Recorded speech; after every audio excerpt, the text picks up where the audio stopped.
জয় গুরু জয় মা কালী। বন্ধুরা কেমন আছেন সবাই? আশা করছি সবাই খুব ভালো আছেন।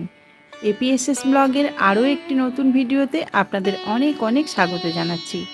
আজ সোমবার আর এখন বাজে সকাল 6টা। আপনাদের দাদা অনেক ভোরেই বার হয়ে গেছে। তারপরে একটু জল ছড়া দিয়ে শুয়ে পড়েছিলাম। জানি না চোখটা কেন লেগে গেছিলো, আসলে শরীরটাও একটু খারাপ আছে। তো যাই হোক, এখন আমি কাজকর্ম শুরু করে দিয়েছি। সকালবেলাকার যেসব কাজকর্মগুলো প্রতিনিয়ত আমাদেরকে করতে হয়, ওই বাসন মাজা, ঘর ঝাড় দেওয়া, আরও তো অনেক কাজকর্ম থাকে, তো সেগুলোই সব সারবো এখন।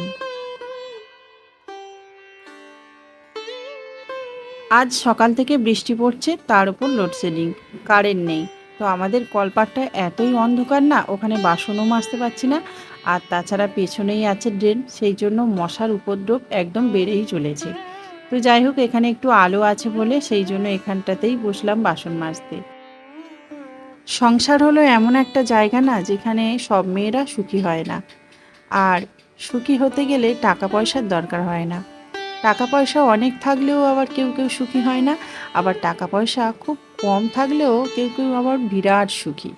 তো যাই হোক, কেউ এখনো পর্যন্ত বলেনি সংসারে সে বিরাট সুখে আছে। আমরা যেটা চাক্ষুষ দেখি সেটাই আমরা কিন্তু বিশ্বাস করি। তো অনেকেই দেখবেন আমাদের চোখের সামনে ঘোরাফেরা করে, যেন মনে হয় প্রচুর সুখে আছে, প্রচুর সুখী। কিন্তু জানেন তো, প্রতিটা মানুষ কিন্তু এক একটা ক্ষেত্রে অসুখী। কেউ কোনো দিন সম্পূর্ণভাবে কিন্তু সুখী হতে পারে না। গুড মর্নিং বন্ধুরা।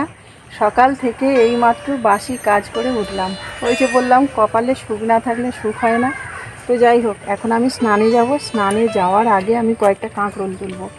আসলে আমার তো জানেন গাছপালা চাষ করার খুবই শখ। তো এই বাড়ির পাশেই দিয়েছিলাম একটু কাঁকরোল গাছ। তো সেই কাঁকরোল গাছে দেখছি কাঁকরোল হয়েছে, আর এখানে কুমড়ো গাছও দিয়েছি। তো চলুন এখন 2-4টে কাঁকরোল তুলে আনি।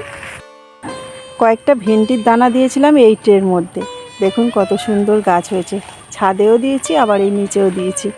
আর এই মাঠে তো কলমি শাক একদম ভর্তি হয়ে থাকে। আর এইখানেই আমার সুখ, এটা নিয়েই আমি থাকি।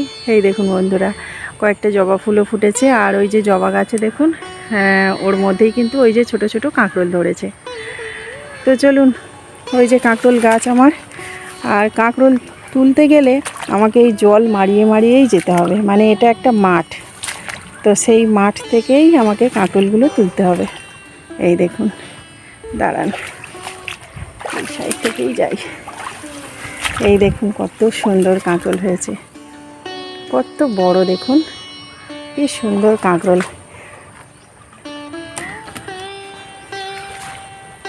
গাছটা ছিঁড়ে না যায় সেই জন্য আস্তে আস্তে তুললাম। এই দেখুন কত সুন্দর কাঁকরোল। আরও একটা ছোট্ট মতো আছে দেখছিলাম, তো এটাও তুলে নেব। এটার জন্য আবার পরে আবার আসতে হবে না হলে। এই দেখুন, দেখি আর আছে কি না। কত সুন্দর কুমড়ো গাছ হয়েছে দেখুন। এগুলো সব আমি বসিয়েছিলাম। তো ওই যে 3টে মাত্র কাঁকরোল পেলাম। আর ওই ভিতরে একটা আছে, কিন্তু ওখানে যেতে পারছি না, মানে এতটাই জঙ্গল হয়ে গেছে, যেতে ভয় লাগছে, সেই জন্য আর গেলাম না। তো এখন তুলবো আমি কলমি শাক।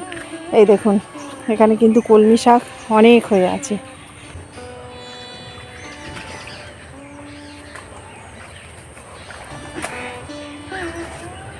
এই দেখুন বন্ধুরা, কত কলমি শাক তুলে নিয়েছি। এখন এই কলমি শাকগুলোকে রেখে তারপর স্নানে যাব।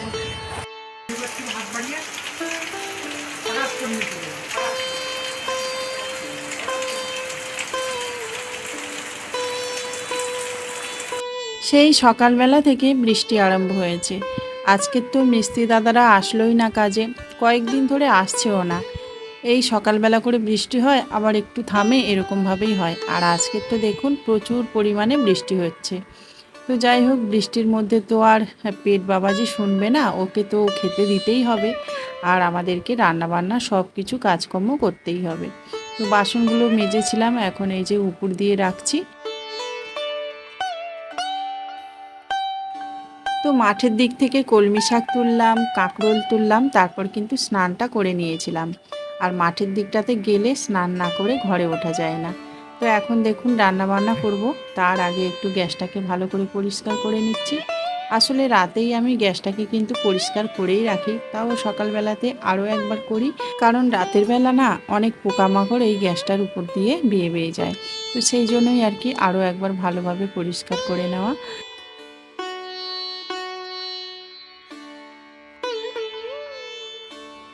আগের দিন গিয়েছিলাম বাগানে, তো সেখানে একটু বৃষ্টিতে ভিজেছিলাম, সেই জন্য না একটু একটু জ্বরও এসেছে। আর আপনাদের দাদার তো তারও আগে থেকে জ্বর, তো দুজনারই শরীর খারাপ।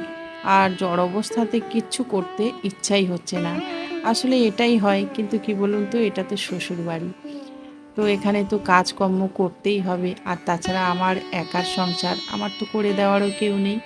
যদিও ছেলেরা স্বামী অনেকটাই হেল্প করে, কিন্তু তাদেরও তো অন্যান্য কাজ আছে, তাই না?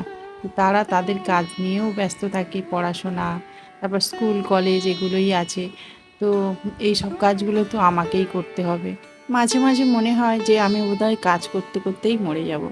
তো যাই হোক, মেয়েদের জীবনটাই কিন্তু এমন, প্রতিটা মেয়ের ক্ষেত্রে হয়তো এমনই হয়। যাই হোক, এখন তো রান্না বান্না চাপিয়ে দিলাম, দেখতেই পেলেন। আজকের আর বাজারে যাব না, কারণ আজকের একদম যেতেই ইচ্ছা হচ্ছে না। যেটুকু করতে ইচ্ছা হচ্ছে সেইটুকুই শুধু করছি। আর বাদ বাকি যেসব কাজগুলো আছে সেগুলো কিন্তু করছি না। যেমন ধরুন জামা কাপড় কাচাও অনেকটা আছে, তো সেগুলো আর করছি না। তো দেখুন, ওই যে শাকটা তুললাম, সেই শাকটাকে কেটে নিয়েছি আর কাঁকরোলটা রেখে দিলাম, ভাবলাম ওটা রাত্রে করব। তো শাক ভাজা করব, আর মুগের ডাল চাপিয়ে দিয়েছি, ওটাই করব। আর বেশি কিছু করতেই ইচ্ছা হচ্ছে না। আর ছেলেরা ডাল ভক্ত, তো ওদের ডাল আর একটু কিছু ভাজা হলেই ওদের হয়ে যায়। ওদের তেমন কোনো চাহিদা থাকে না খাওয়ার। আর অবশ্য কয়েকটা পটল ভেজেছিলাম, তো পটলগুলো না একদম মানে লাল লাল হয়ে গেছিলো, পেকে গেছিলো, সেই জন্য এক পশলা দারুণ জোরে বৃষ্টি হয়ে গেছে। তো এই দেখুন, আকাশটা একদম অন্ধকার করে রয়েছে, চারিদিকটা অন্ধকার, পুরো যেন সন্ধে হয়ে গেছে সেরকম মনে হচ্ছে। তো চলুন, স্নান হয়ে গেছে, এখন জামা কাপড়গুলো মেলে দেবো আর সাথে সাথে ফুলগুলো তুলবো। আর আজকের না দারুণ দারুণ ফুল ফুটেছে, চলুন আপনাদেরকে দেখাই। এই দেখুন বন্ধুরা, একটা নীল ফুল ফুটেছে, এই দেখুন, অপরাজিতা, দারুণ লাগছে দেখুন।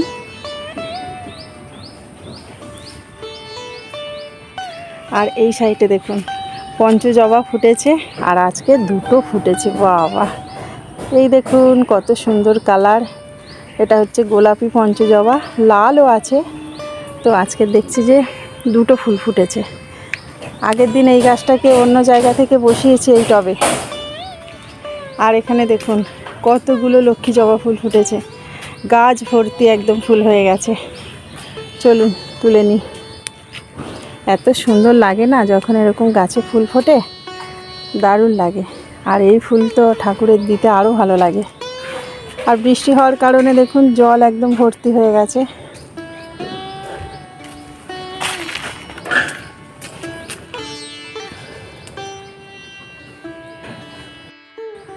জামা কাপড়গুলোকে ওইদিকে শুকাতে দিলাম, আর দেখুন ফুলও তুলে নিয়েছি। কি ভালো লাগছে কি বলবো, আজকের কিন্তু অনেকটাই ফুল ফুটেছে। চলুন এগুলোকে গোপালের কাছে দিয়ে আসি।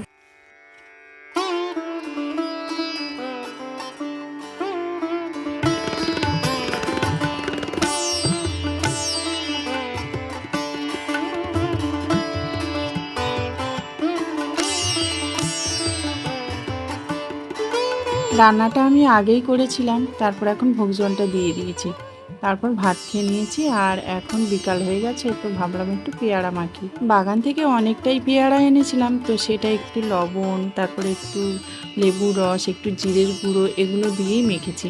আর তারপর খেয়ে নিলাম আর সবাইকে দিলাম। এতক্ষণে সৌভিক সৌম্য বাড়িতে চলে এসেছে, তো আমি একটু ছাদে এসেছি আর কয়েকটা ভিডিও বানালাম, আর রেডি হয়েছি বাজারে যাওয়ার জন্য। তো একদিন না গেলে দেখবেন বাজার করা অনেকটাই পিছিয়ে যায়। তো বাজার মানে ওই একটু মুদিখানার দোকান কয়েকটা করতে হবে, কয়েকটা জিনিস ফুরিয়ে গেছে সেইগুলোই আনবো। আর আসার সময় দেখছি যে এখানে খারকোল পাতা বিক্রি হচ্ছে, যেটাকে ভেটকেল পাতাও অনেকে বলে। তো এখান থেকে একটা ভেটকেল পাতা নিয়েছিলাম, আর এই ভেটকেল পাতাগুলো নিয়েছিল 10 টাকা করে আঁটি। গ্রামের দিকে ভেটকেল পাতা যেখানে সেখানে হয়ে থাকে, কিন্তু ওখানকার মানুষজন তেমন একটা খায় না। আর দেখুন, আমরা কিনেও খেতে পাই না। আমার সাধারণ খাবার, সাধারণ জীবন, গ্রাম বাংলা খুবই ভালো লাগে। তো যাই হোক, এখন মুদিখানা বাজার করছি আর আপনাদের দাদাও চলে এসছে।